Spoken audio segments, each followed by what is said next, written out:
Political Capital is brought to you by Uber Canada. Learn more at uber.com/flexibilityworks. CHEK Podcasts.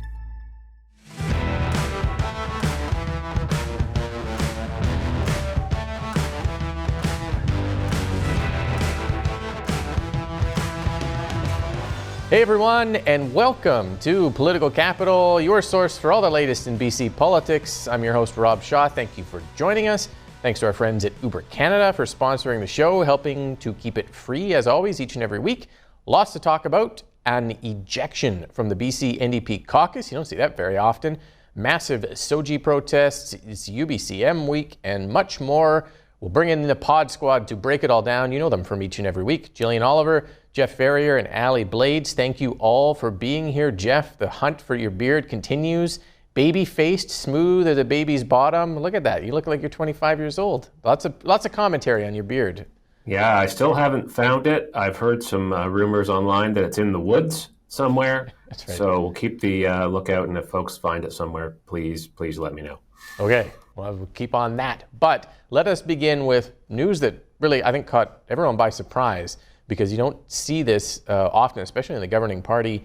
Premier David Eby announcing that he had stripped Parksville-Qualicum MLA Adam Walker of his parliamentary secretary role, fired him from the NDP caucus, saying he had no choice after an independent investigation into an HR dispute involving one of Walker's constituency staff involving the unionized BCGEU, concluded that he had committed some type of wrongdoing. So we don't know all the details. Premier said it's not sexual harassment and it is not criminal. That's all he said publicly, but there's legal receipts online about disciplinary matters and terminations and leaves and grievances and that type of thing. So this is thoughts, I guess, from everyone on this is kind of unusual. I think my personal opinion here, I think the Premier has drawn a line in the sand on MLA behaviour, and Walker is an example on that, but let's kick it around the table and see what everyone thinks about it. Jeff, why don't we start with you? So politically, it means there's going to be one less NDP member of the Legislative Assembly. So if you're looking at it from that perspective, it's one less member of that caucus and one less incumbent headed into the next provincial election, which in the riding that Walker represents, which is Parksville-Qualicum, not an NDP hotbed historically. Anyone care to guess the name of the last NDP MLA who represented that riding before Walker? Oh, Paul Reitzma. No? No, I think he was not an NDP. All right. Michelle Stowell. No, well, no, she was the MLA for the BC Liberals and a pretty impressive. So we're talking the last New Democrat. It was 1991 to 1996. A young fella, a young, ambitious, up-and-coming fella named Leonard Krogh. Oh, the Krogster. And I'm a mayor, Leonard Krogh. He was in Parksville-Qualicum before heading over to Nanaimo and establishing his political dynasty there, where he's the mayor. Anyways, I thought that would be an interesting aside. But for me, the bigger story is Premier Eby's standards for MLAs. Like everyone, I don't know what Walker did or why he's out of caucus. But I do know the message that MLAs got from what the Premier did, which is if you make work miserable for your workers, you're gone.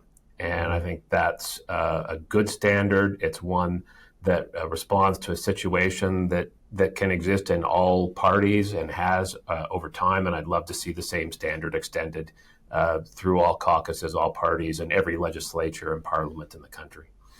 Jillian, as long as there has been politics, there has been MLAs making life miserable for their staff. And not all of them. Some have incredible relationships. But man, do you hear horror stories over the years about, bullying and harassment and whatever. So do you think this is sending that message more than just about Walker? Or how do we sort of interpret what must have been, I guess, a difficult decision for the governing NDP to as Jeff pointed out, to kind of hurt their chances in a riding like this?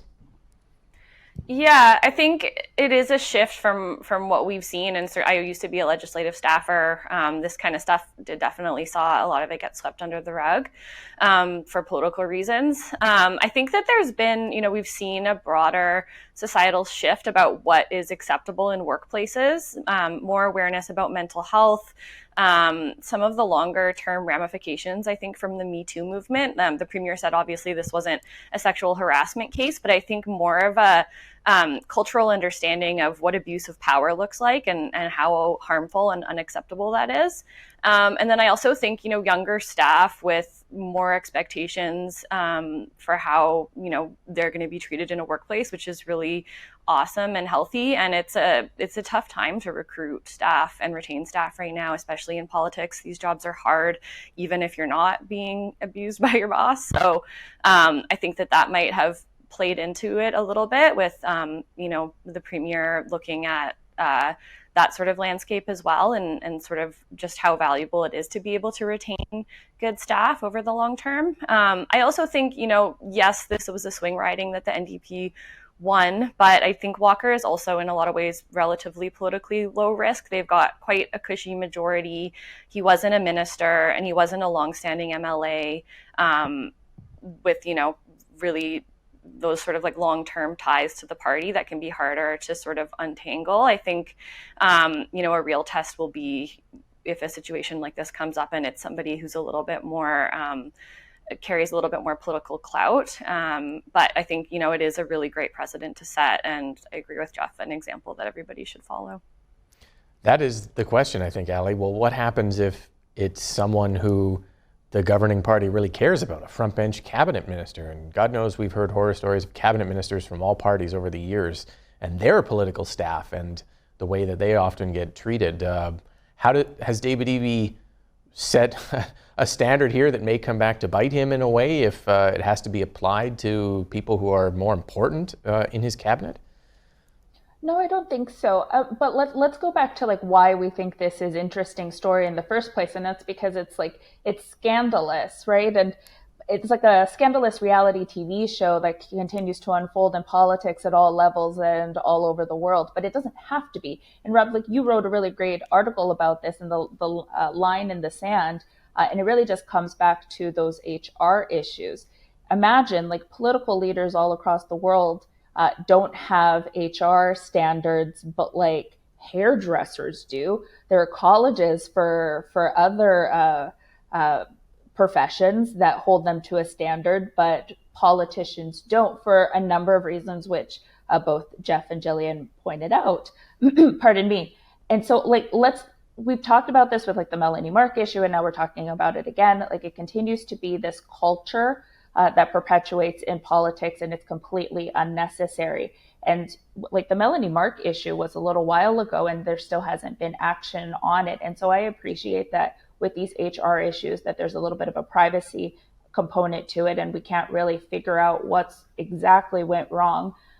But I do believe that David Eby has an obligation to have a little bit of more transparency in this process than he's been given us thus far, so that we can continue to hold him and his government accountable. Because then how else are we going to be able to move from this and move forward from this?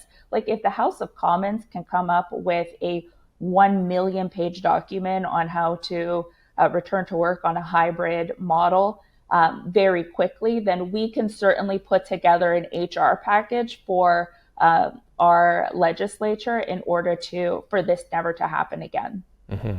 I tend to think one of the main reasons why this actually became an issue is because it involved a BCGEU member who was able to file a grievance, and that led to a paper trail that led to something that the government couldn't ignore. There's so many times inside politics where the political staffer's HR process doesn't exist. They have to go up the line to somebody in a premier's office or a leader's office who takes one look at them and says, are you more important than the cabinet minister that you're complaining about? Do you have tough enough skin? Are you cut out for politics? Poof, and then their career just sort of disappears because there is no HR process. So I think that component of it had something to do with it well. And then the only other thing on my mind about this is what happens when your leader is the one who has HR issues. And it's not David Eby, but I'm thinking about our last 3 premiers who were noted for their tempers, for example. John Horgan and his Irish temper that he referenced on more than one occasion. What happens when they get angry with staff and they don't follow the same sort of line that they're laying down? So all sorts of, I think it's a really fascinating story. He was always delightful with me. He was always delightful with me. Maybe he was intimidated by the beard. I don't know. Well, great guy, but you know that politicians aren't always HR experts, and we discover that again and again as they get elevated up into various roles. So a fascinating story. I think it's a really good discussion there about it.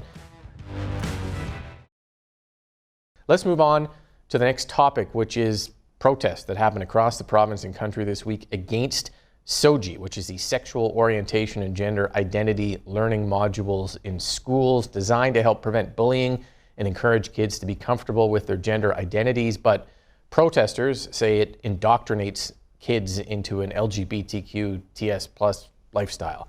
I don't actually think it does that, but that's what the protesters say. The NDP, United and Green parties all condemning these protests, saying there's no place for them. BC Conservative leader John Rustad, on the other hand, becoming the first party leader to promise to scrap SOGI and replace it with a zero-tolerance anti-bullying program. I think we already have that. I don't think we have a moderate tolerance anti-bullying program in BC schools. But anyways, that's the platform.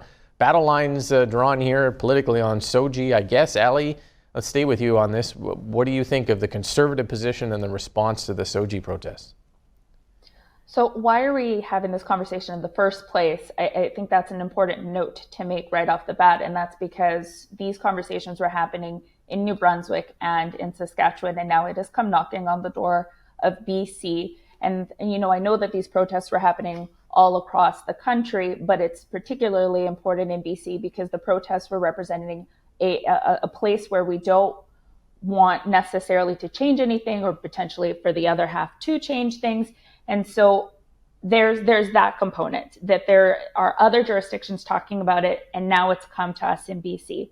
Now, to your comment about the BC Conservative leader making a point about what he would do, I want to point out that it's almost like word for word what was happening on the convention floor at the Conservative Party of Canada convention that happened in Quebec City a couple of weeks ago.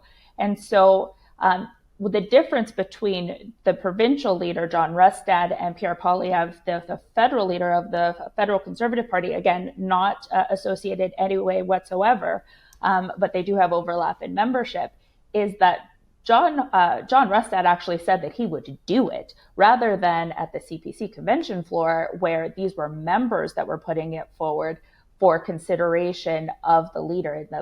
Pierre Poilievre hasn't necessarily said that this would be included in his policy platform in the next election. So those are the two differences between what was happening federally and what's happening provincially here. But these are the appropriate arenas for that conversation to happen, which I think is another point to make, in that if John Rustad's going to push this through, then the appropriate area to talk about this is within the legislature. And then these protests, what it signaled to me was that there is an appetite to open up these conversations again. Right, and then I guess voters ultimately decide what they think of that stance. Jillian, clearly Rustad appealing to a constituency that doesn't have a provincial voice right now. The sort of Freedom Convoy folks, who I saw a number of their flags at the anti-SOGI protest in the legislature in Lawn. Is that a viable political constituency, do you think? And what do you make of this? I don't think it's a viable constituency if you're trying to win a majority. But if you're trying to sort of, get some attention, maybe stir up a base that's doesn't feel like they have a home, I think that he obviously sees some opportunity there. Provincial leaders are in a different boat than federal leaders, because the federal leaders can just say, we're going to leave it to the provinces, which is what Pierre Poilievre has said, which kind of allows him to play both sides, but that leaves provincial leaders kind of having to more explicitly take a side.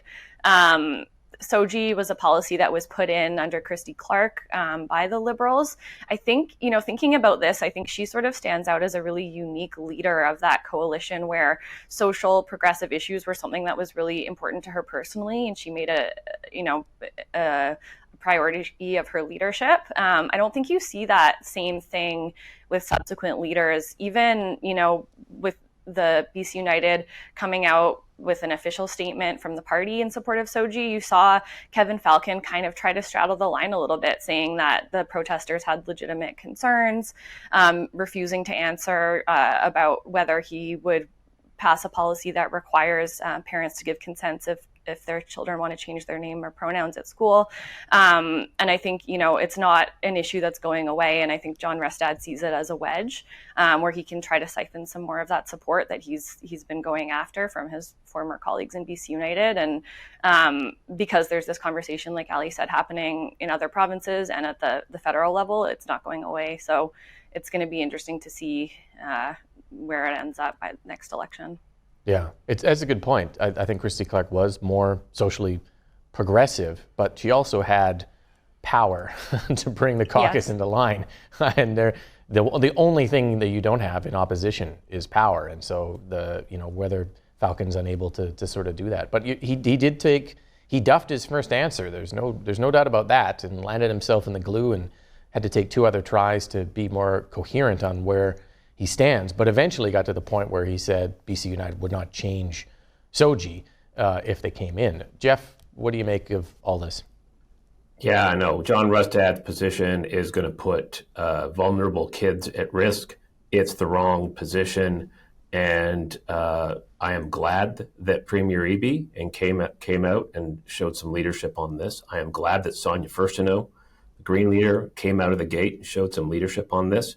You said that Kevin Falcon came out clear on this. He didn't, right? He couldn't find it in himself out the gate to say, kids, we celebrate you for who you are, and you need to be safe at school, and that's my job, and I'm going to stand up for that.